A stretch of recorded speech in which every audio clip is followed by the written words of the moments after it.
Bismillahirrahmanirrahim. Assalamualaikum warahmatullahi ta'ala wabarakatuh. Waalaikumsalam warahmatullahi. Marilah sama-sama kita membuka majlis dengan membaca ummul kitab Al-Fatihah. A'udzubillahi minasyaitonirrajim. Bismillahirrahmanirrahim. Alhamdulillahirabbil alamin arrahmanirrahim. Iyyaka na'budu wa iyyaka nasta'in. Ihdinas siratal mustaqim. Siratal ladzina an'amta 'alaihim ghairil maghdubi 'alaihim waladdallin. Alhamdulillahi rabbil alamin. Wassalatu wassalamu ala asyrafil anbiya'i wal mursalin Sayyidina Muhammadun wa ala alihi wa sahbihi ajma'in. Ashhadu an la ilaha illallah wahdahu la syarika lah, wa ashhadu anna Muhammadan abduhu wa rasuluh. Allahumma salli wa sallim wa barik ala Sayyidina Muhammad wa ala alihi wa sahbihi wa man tabi'ahum bi ihsanin ila yaumiddin. Subhanaka la ilma lana illa ma 'allamtana innaka antal alimul hakim. Qala rabbi shrah li sadri wa yassir li amri wahlul 'uqdatam min lisani yafqahu qawli. Rabbi yassir wa la tu'assir, rabbi tammim bi khair. Rabbana anfa'na bima 'allamtana, rabbi zidna ilman nafi'a warzuqna fahman wasi'a bi rahmatika ya arhamar rahimin. Allahumma faqihna fid din wa 'allimna at-ta'wil bi rahmatika ya arhamar rahimin. Amma ba'd. Pertama dan selamanya marilah sama-sama kita merapatkan kesyukuran kepada Allah Subhanahu wa taala, karena alhamdulillah pada hari ini kita dipertemukan kembali dalam kita membicarakan satu tajuk dan satu kitab yang menyentuh mengenai kehidupan kita sebagai umat Islam, yang menghubungkan diri kita dengan keimanan kepada Allah Subhanahu wa taala. Kitab yang dikarang oleh Al-Fadhil Ustaz Dr. Yusuf Al-Qaradawi hafizallahu taala ini bertajuk Al-Iman wal Hayah, iaitu iman dan kehidupan. Muslimin muslimat yang dirahmati Allah Subhanahu wa taala, sebagai mukadimahnya Nabi sallallahu alaihi wasallam ada bersabda dalam hadisnya, apabila kamu ataupun apabila sesuatu tempat ataupun apabila kita dituruni dengan hujan, maka Nabi sallallahu alaihi wasallam mengajar kepada kita doa ini, Allahumma ja'alhu sayyiban nafi'a. Ya Allah, ya Tuhanku, jadikanlah hujan ini adalah merupakan sayyiban nafi'a, satu nikmat, suatu kita katakan satu limpahan yang nafi'ah, yang manfaat. Kerana kalau kita lihat semalam banjir kilat dan sebagainya, itu merupakan hujan tetapi Allah Ta'ala mendatangkan mudarat. Sebab itu kita bermohon kepada Allah Subhanahu wa taala, berbagi usia yang kita ada pada hari ini, apabila musim hujan dan sebagainya, kita berdoa setiap kali hujan tersebut, Allahumma ja'alhu sayyiban nafi'an. Ya Allah, ya Tuhanku, jadikanlah hujan ini sebagai satu manfaat. Muslimin muslimat yang dirahmati Allah Subhanahu wa taala, pada tengah hari ini kita akan masuk tajuk perbahasan yang baru di dalam kitab ini. Sebelum ini kita telah membahaskan mengenai ketuhanan, mengenai bagaimana kita beriman dengan Allah Subhanahu wa taala, bagaimana kita beriman dengan para anbiya dan para rasul, bagaimana kita beriman dengan para malaikat, bagaimana kita beriman dengan qada dan qadar, begitu juga dengan bagi rukun iman yang ada. Pada tengah hari ini kita akan masuk perbahasan yang seterusnya. Apakah keimanan yang kita maksudkan terhadap Islam ini, ataupun apakah jenis yang kita maksudkan dengan keimanan? Yang mana daripada keimanan tersebut kita kena kenal pasti dulu apakah ciri-ciri keimanan ataupun akidah yang telah digaris panduankan oleh agama Islam. Maka di sini pengarang meletakkan ada lebih kurang 6 ataupun 5 perkara yang menyentuh ciri-ciri mengenai akidah Islamiah. Ciri yang pertama dikatakan di sini ialah aqidatun wadihatun. Dia nak bagi tahu bahawasanya Islam ini suatu akidah, suatu agama yang jelas. Fahiya aqidatun wadihatun basitatun la ta'qidu fiha wala umur. Pengarang mengatakan bahawasanya dia adalah merupakan suatu akidah yang mana nyata dan juga jelas, begitu juga ringan. Tak berapa nak susah pun nak beriman dengan Allah Subhanahu Wa Taala. Pada hari ini kita tidak beriman dengan Allah Taala ini lebih payah nak berbanding kita beriman dengan Allah Subhanahu Wa Taala. Kita nak fikir Allah Taala ni banyak. Kita nak berfikir Allah Taala ini ada anggota yang macam kita dan sebagainya. Maka perkara tersebut adalah perkara yang menyukarkan kepada kita. Adik kita yang kecil ni pun dia akan fikir, Allah Ta'ala ada tangan macam aku, tangan dia besar mana? Maka dia menyebabkan rumit, menyebabkan payah untuk kita berfikir. Tetapi Islam tidak sebegitu.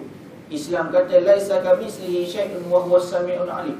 Bahawasanya tidak ada sesuatu pun sama dengan Allah Subhanahu Wa Ta'ala. Dan Allah Ta'ala Maha mendengar dan juga Maha melihat.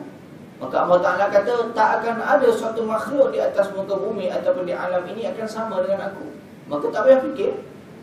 Maka sebab itulah akidah Islam ini sangat mudah. Tatalahhasu fi anna wara'a hadzal alam badi' insaqal muhkam rabban wahidan khalaqahu wa nazzamahu. Yang mana telah menggaris panduankan bahawasanya di sebalik alam ini ada sang pencipta, ada yang telah menciptakan diri manusia yang digelarkan sebagai Tuhan dan dia adalah Esa. Ini merupakan suatu akidah yang jelas. Yang kita menafikan berbagai akidah-akidah yang kita akan jelaskan sebentar nanti. Wa qaddara kulla syai'in fihi taqdira. Begitu juga kita meyakini Allah Subhanahu Wa Taala ini maha kuasa terhadap sesuatu. Allah Taala kata kun fayakun. Maka kun fayakun. Semalam banjir kawasan kita. Contoh. Tempat lain kita tengok hujan lebih lebat daripada tempat kita, tapi tak banjir-banjir. Maka nak bagi tahu itu merupakan suatu takdir dan juga kuasa daripada Allah Subhanahu Wa Taala yang telah kita imani bahawasanya Allah Taala maha kuasa terhadap suatu perkara. Sebab itu tuan-tuan muslimin muslimat kalau belajar ilmu tauhid secara lebih tinggi, dia akan membahaskan ta'alluqus sifat ataupun tertakluknya sifat ilmu Allah Subhanahu Wa Taala dan juga sifat kehendak, yang ini iradah Allah Taala bertakluk ataupun dia bergantung juga kepada sifat qudrah. Kalau Allah Taala dia ada ilmu dalam menciptakan sesuatu makhluk, dia tahu mencipta manusia, maksudnya ilmu yang kita faham dalam sifat 20. Maka dalam masa sama dia berkehendak nak cipta makhluk. Allah Ta'ala ada keinginan nak mencipta makhluk ataupun nak mencipta manusia. Dalam masa sama dia juga ada ilmu nak cipta manusia. Hidung nak pesek macam mana, mata nak letakkan mana, itu ilmu Allah Ta'ala. Tetapi tiba-tiba Allah Ta'ala tidak berkuasa. Maka adakah akan sempurna sifat tersebut? Tak akan sempurna. Kerana ada keinginan, ada ilmu, tapi tak boleh nak cipta. Kita ada keinginan nak beli rumah, kita ada ilmu nak beli rumah, kita dah tahu, dah kaji dia punya BLR berapa, dia punya pinjaman boleh lulus berapa, SMP dia berapa dan sebagainya. Tapi tak ada kudrah. Kudrah kita tak ada kuasa nak beli. Jadi boleh jadi? Tak boleh jadi, melainkan ada orang nak sedekah pada kita. Tetapi Allah Ta'ala tidak begitu. Allah Ta'ala ini maha kuasa.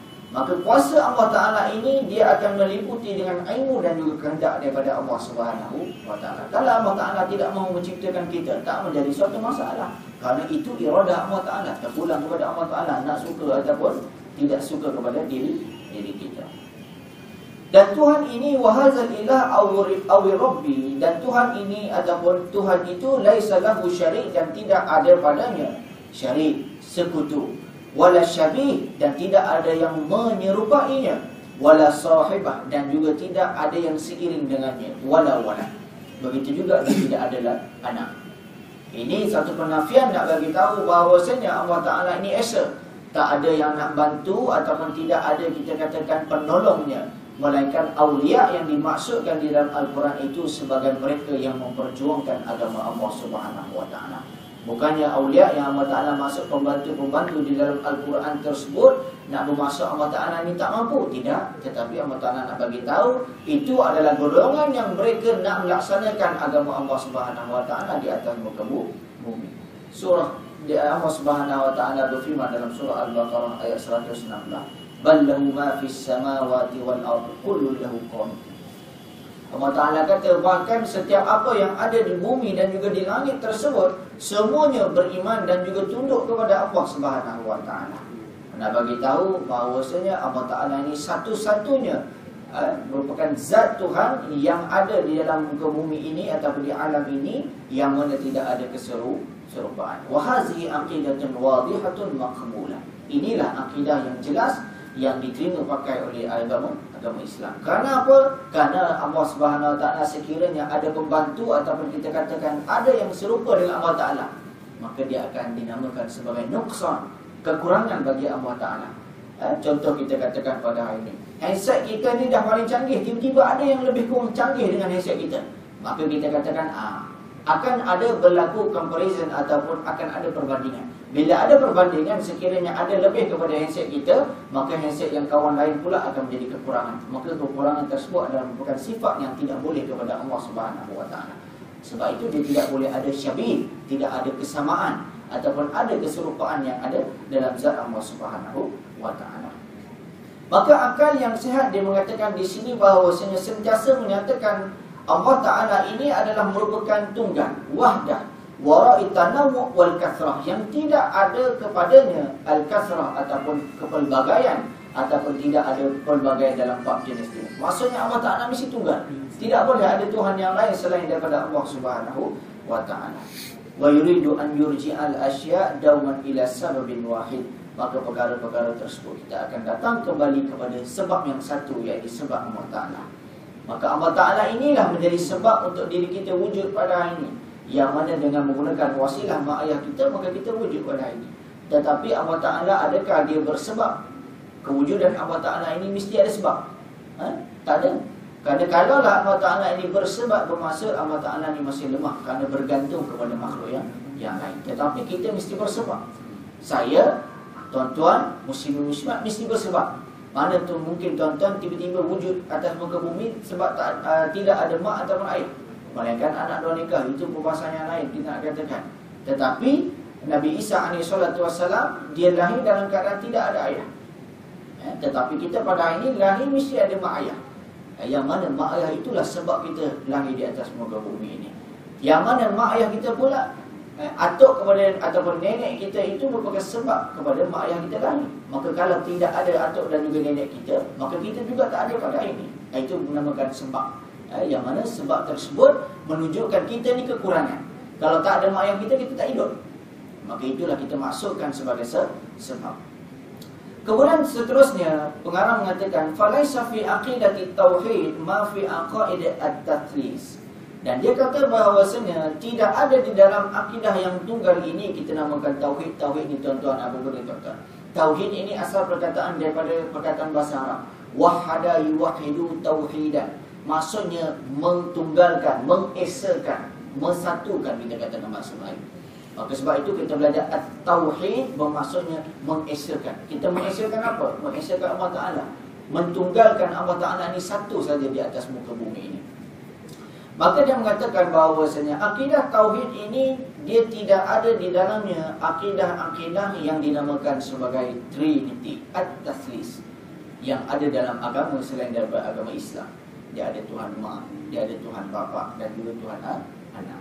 Bahkan kalau kita kaji, Yahudi sendiri ada juga menyatakan mengenai akidah taslis. Begitu juga Kristian, begitu juga dengan agama-agama yang lain. Ataupun awil masnawiyah, ataupun akidah yang bergantung ataupun mengandungi penyembahan terhadap berhala. Penyembahan terhadap berhala. Minal ghumud wa ta'qid alladhi ya'tamilu da'iman 'ala al-kalimatil ma'thurah inda ghairil muslimin ya'taqidu wa anta. Dia kata bahawasanya yang akidah yang telah tersebar ataupun akidah yang dibawa oleh selain daripada umat Islam pada hari ini, iaitu aku percaya dan engkau tidak tahu mengenai apa yang aku percaya. Dia percaya bahawasanya Tuhan itu ada Tuhan anak, Tuhan bapa dan juga Tuhan ibu ataupun isteri kepada Tuhan contohnya. Maka sebab benda-benda ini adalah bukan perkara yang tidak boleh ada di dalam agama Islam.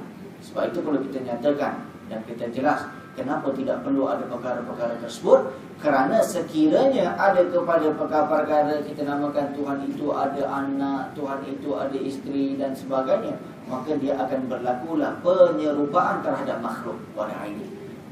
Bila ada anak, bila ada isteri, maksudnya ada bila ada nafkah dan sebagainya. Maka semua-semua ini adalah merupakan boleh mengurangkan dan juga mencacatkan sifat ketuhanan tersebut. Maka sebab itu tidak dibenarkan di dalam agama Islam.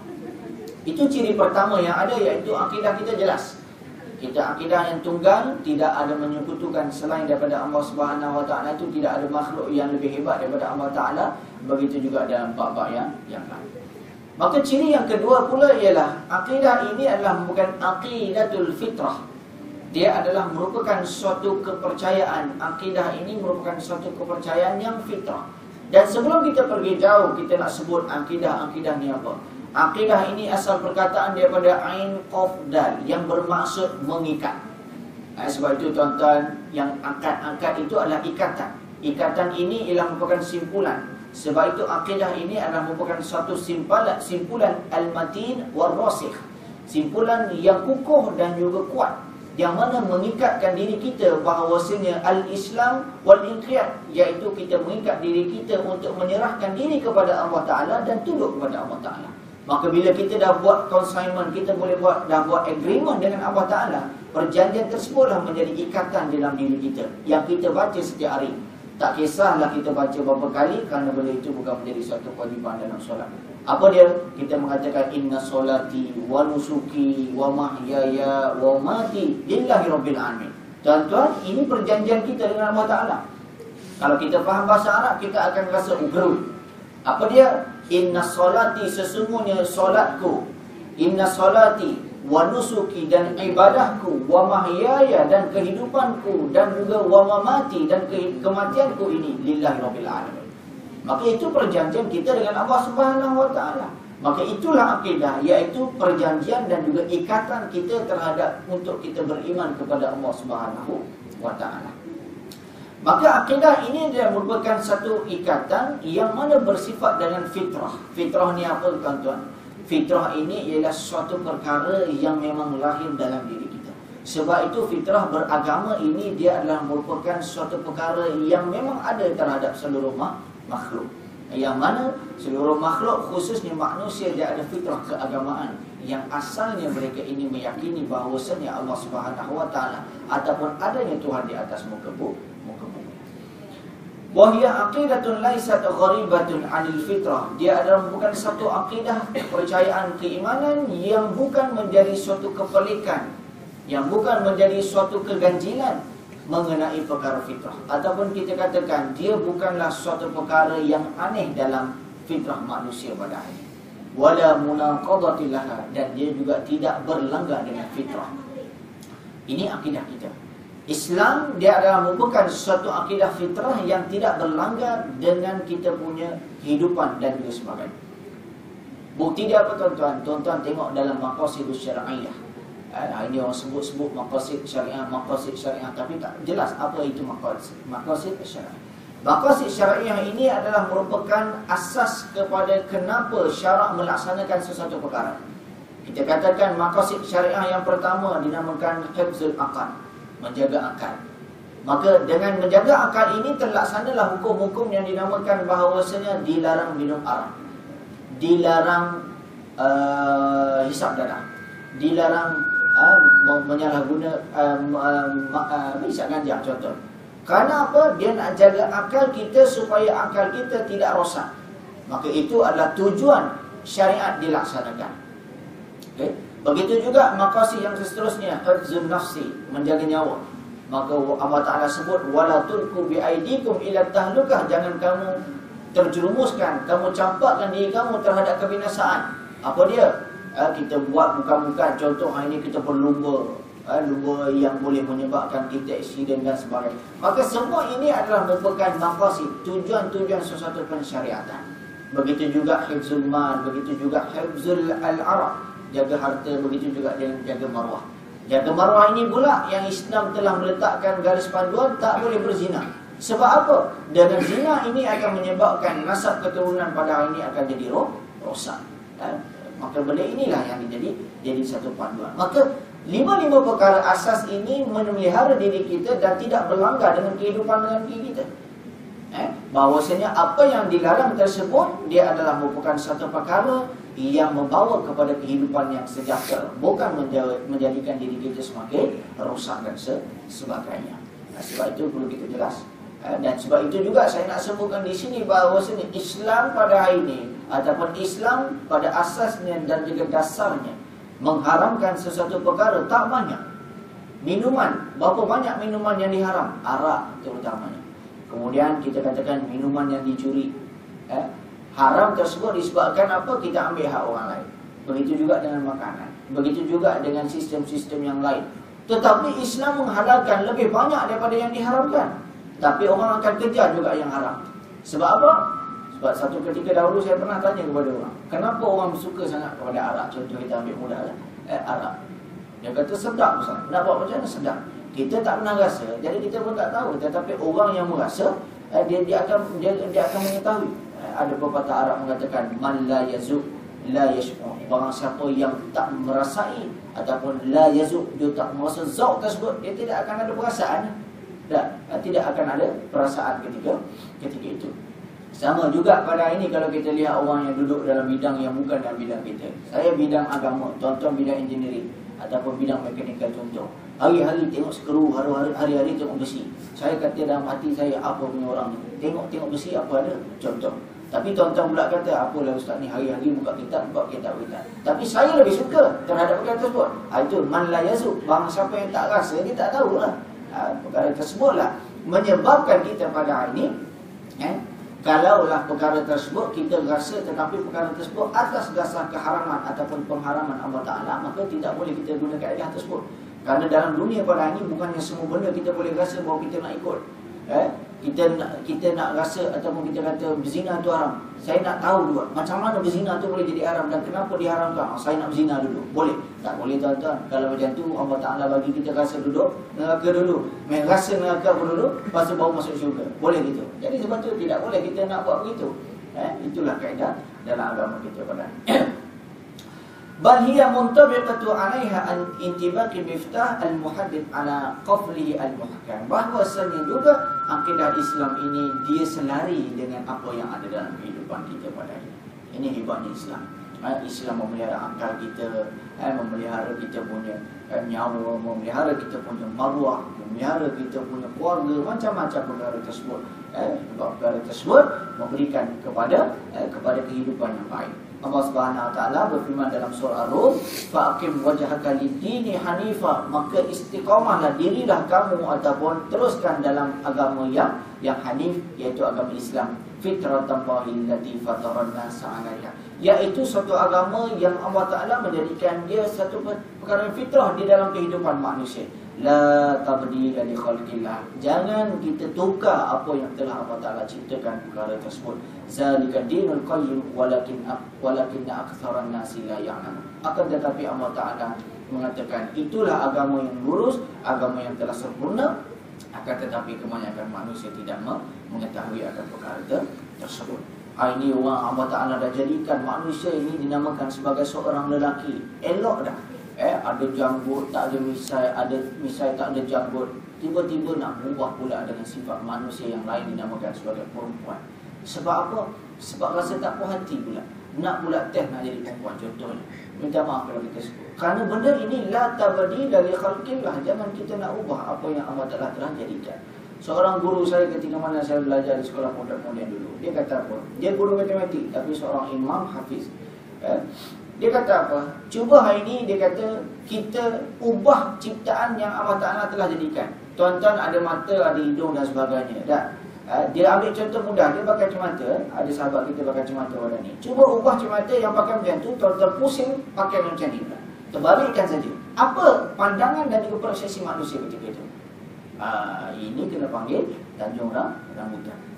Nak bagi tahu bahawasanya bila kita mengubah sesuatu perkara yang telah dinyatakan itu cara dia, bila kita ubah, Islam kata kamu kena menutup aurat, kita ubah pula, kita tak nak menutup aurat, maka kita akan lihat bahawasanya perkara tersebut akan menyalahi. Dan bila menyalahi, perkara tersebut akan dapat nampak dalam keadaan kebalikan. Dia bagi contoh yang mudah, cermin mata dan juga selipar. Tuan-tuan, selipar kanan mesti masuk kaki kanan, balik nanti selipar kanan masuk kiri, kiri masuk kanan. Apa tuan-tuan akan jadi? Tuan-tuan akan jalan macam itik. Kata. Dalam keadaan tidak seimbang. Dan memang Islam telah letakkan bahawasanya kalau sesuatu perkara yang telah diletakkan oleh Allah Subhanahu Wa Taala sebegitu, tetapi kita ubah, dia akan nampak pelik. Begitu juga dia kata dalam keadaan anggota badan kita pada hari ini. Mata kita ubah. Mata kita letak kat belakang kepala. Jadi sebab itu hikmah bagaimana mata ini dicipta supaya lihat bahawasanya setiap benda yang nak masuk dalam tubuh badan kita perlu dilihat dahulu.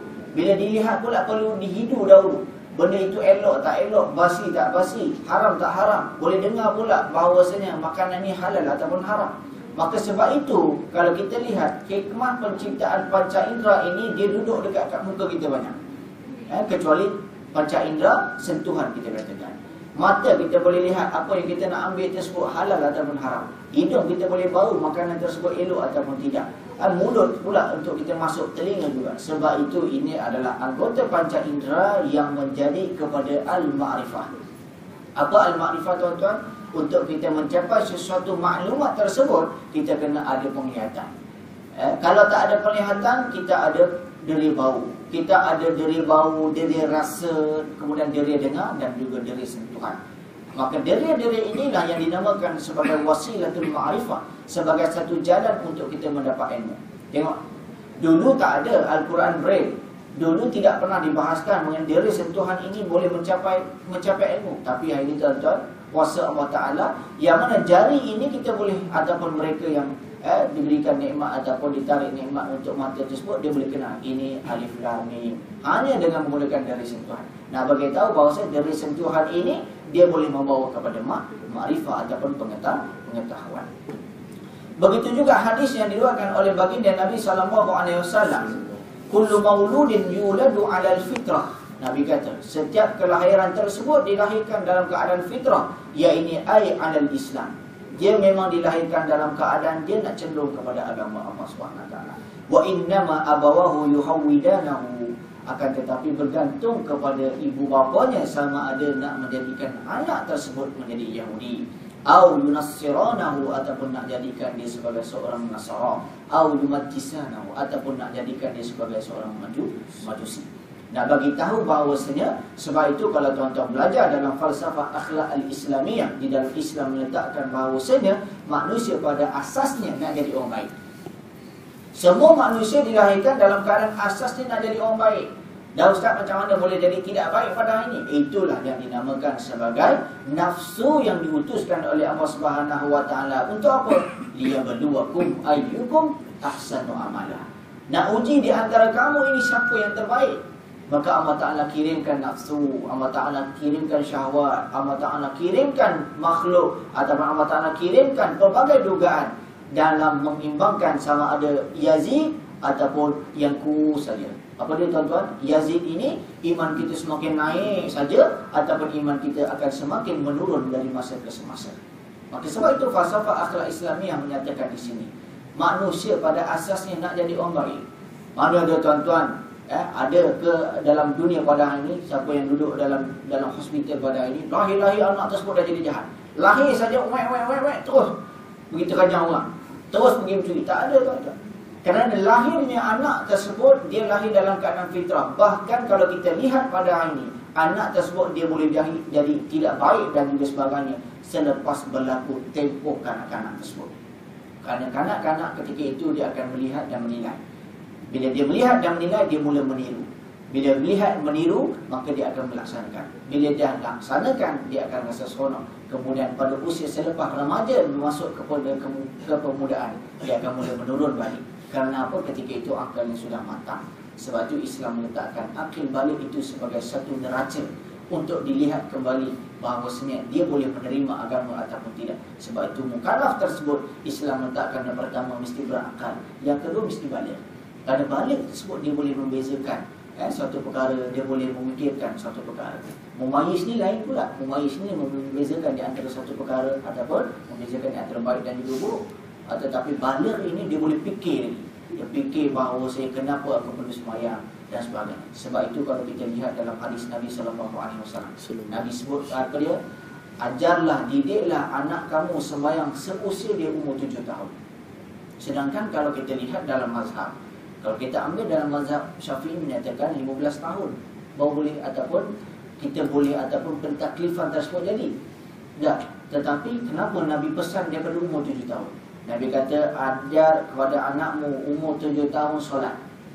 Kemudian umur 10 tahun kalau tak nak solat, watan. Sedangkan tak wajib lagi tuan-tuan. Nabi nak bagi tahu bahawasanya pertama solat ni berat. Kerana umat Nabi Musa AS difardukan sebanyak 50 waktu. Tapi umat Nabi SAW difardukan 5 waktu, tetapi fadilat dan dia punya kehebatan dia sama dengan 50 waktu. Tetapi 5 waktu ini adalah satu perkara yang payah nak laksanakan. Kerana Nabi Musa ketika mana dalam peristiwa Isra Mi'raj dah bagi tahu, umatmu lemah, umatmu tidak akan dapat sempurnakan perkara tersebut. Jadi sebab itu Nabi pesan kepada kita bahawasanya bagaimana perlu didik daripada awal. Yang kedua nak bagi tahu bahawasanya kefarduan tersebut memerlukan istiqamah daripada lahir sampailah, ataupun kita kata daripada akhir balik sampai kita bertemu dengan Allah SWT.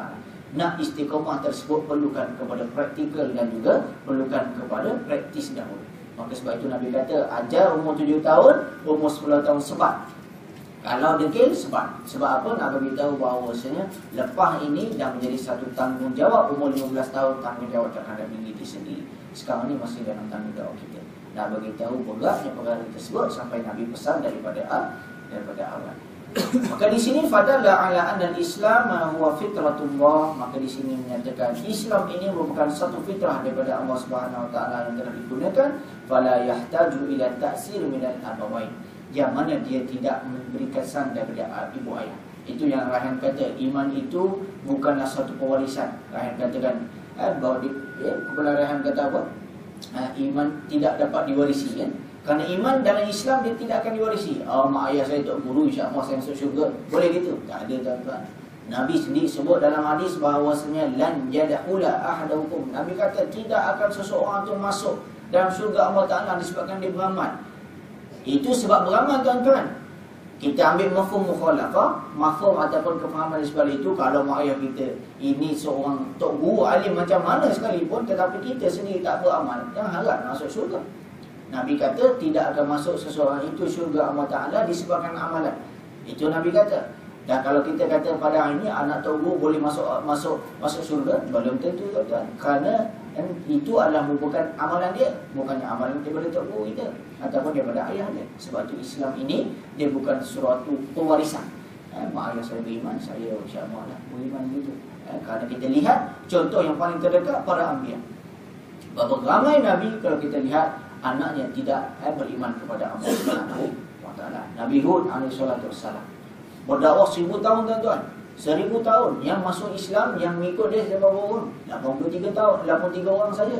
1000 tahun 83 orang. Jadi ini kadang hujah-hujah orang malas pun banyak juga. Dan saya tak payah saya berjuang. Tak payahlah kita nak seru agama Taala. Nabi Hud 1000 tahun, Ustaz. Kita hidup ni, Nabi kata umur dia 63 tak. Kalau 63 bagi Nabi mungkin seorang ikut Islam tak. Jadi tak payah rasa Ustaz buat Islam tak. Kita ambil contoh Nabi Hud pun susah. Itu Nabi Ustaz maksudnya itu hujah orang apa? Pemalas. Tapi itulah bagaimana Allah Ta'ala nak bagi tahu sukarnya perkara tersebut. Yang penting kita buat. Itu saja. Innaka la tahdi man ahbabta walakinna Allah yahdi man yasha. Allah Ta'ala kata sesungguhnya wahai Muhammad, sesungguhnya kamu wahai Muhammad, la tahdi man ahbabta, kamu tak boleh nak bagi hidayah kepada kamu suka, siapa yang kamu suka. Walakinna Allah yahdi man yasha. Tetapi Allah Ta'ala yang akan memberikan hidayah kepada sesiapa yang dikehendaki. Itu hujah dia nak bagi tahu bahawasanya kerja kena buat, beramal kena beramal, seru kena seru kepada orang kembali kepada agama Allah Subhanahu Wa Taala. Dia tidak beriman, kita serah kepada Allah Subhanahu Wa Taala. Amal adyanul ukhra min yahudiyyah wa nasraniyah wa majusiyyah fa hiya min talqin al-abad. Dia kata bahawasanya agama-agama selain daripada Islam seperti Yahudi, Nasrani, Majusi, ini adalah merupakan satu pewarisan yang diwarisi oleh nenek moyang dahulu. Sebab itu kita boleh lihat bahawasanya bagaimana mereka-mereka ini menjadikan hujah bahawasanya ini adalah merupakan suatu agama yang telah ditinggalkan oleh nenek moyang kami. Maka kami perlu wariskan perkara ini kepada anak cucu kami dan sebagainya. Buktinya macam mana, tuan-tuan? Buktinya bagaimana Abu Talib ketika mana hendak wafat. Lalu Nabi SAW datang bagi tahu, kulillah, sebutlah Allah Ta'ala itu Esa, mengucaplah 2 kalimah syahadah. Mari Abu Lahab dengan Abu Jahal. Mari dia kata apa? Wahai Abu Talib, kamu nak khianat ke agama yang telah diwariskan oleh datuk nenek moyang kita? Tak jadi Abu Talib nak mengucap. Lalu Nabi kata balik, mengucap dan sebagainya. datang Abu Jahal dan sebagainya, kata jangan, kerana kamu telah khianat agama yang telah diwarisi oleh nenek moyang kita. Nak bagi tahu disebabkan apa? Disebabkan kenang tok nenek dah tinggalkan. Ini tuan-tuan, nak kenang boleh tuan-tuan, kenang pada durian. Pokok durian yang tuan-tuan makan pada ini, yang ada di kebun ayah kita, tok nenek kita, itu moyang kita tanam tu. Dia tanam sebab apa? Dia nak bagi cucu-cucu. Itu boleh kita kenang. Dan kita wariskan. Jangan kita tahu makan tapi tak tahu jaga, contoh. Tapi dalam bab akidah jangan dikenang disebabkan atuk nenek moyang saya yang melahirkan dan juga yang mengamalkan khurafat ini, maka saya perlu pegang khurafat ini, saya perlu pegang azimah ini, saya perlu pegang tangkal ini, supaya apa? Supaya dapat diwarisi pula oleh anak dan juga isteri dan juga cucu-cucu. Itu tidak dibenarkan, kerana kita mewariskan satu perkara yang dilarang oleh Allah Subhanahu wa Ta'ala. Sebab itu juga iman ini dia tidak akan diwarisi, ataupun iman ini tidak boleh kita nak ikut-ikut disebabkan nenek moyang ataupun disebabkan pewarisan. Sekadar itu saja untuk pada tengah hari ini sebagai mengisi ruang masa tuan-tuan. Apa yang baik itu daripada Allah Subhanahu wa Ta'ala, yang buruk itu daripada pemulahan hati kelemahan diri saya sendiri. Aku liqauli hadza wa astaghfirullahal azim li wa lakum wa lisairil muslimin wal muslimat fastaghfiruhu innahu huwal ghafurur rahim. A'udzubillahi minasyaitonir rajim. Bismillahirrahmanirrahim. Alhamdulillahirabbil alamin wassalatu wassalamu ala asyrafil anbiya'i wal mursalin sayyidina Muhammad wa ala alihi wa sahbihi ajma'in. Allahumma ja'alna minal ladzina yastami'una al-qawla fayattabi'una ahsana. Allahumma rabbana fa'na bima 'allamtana rabbi zidna 'ilman nafi'a warzuqna fahman wasi'an bi rahmatika ya arhamar rahimin. Rabbana atina fid dunya hasanah wa fil akhirati hasanah wa qina azabannar. Wassallallahu ala sayyidina Muhammad wa ala alihi wa sahbihi wa sallam. Walhamdulillahi rabbil alamin. Tasbih kafarat min subhanallahi. Subhanakallahumma wa bihamdika asyhadu an la ilaha illa anta astaghfiruka wa atubu ilaik. Bismillahirrahmanirrahim.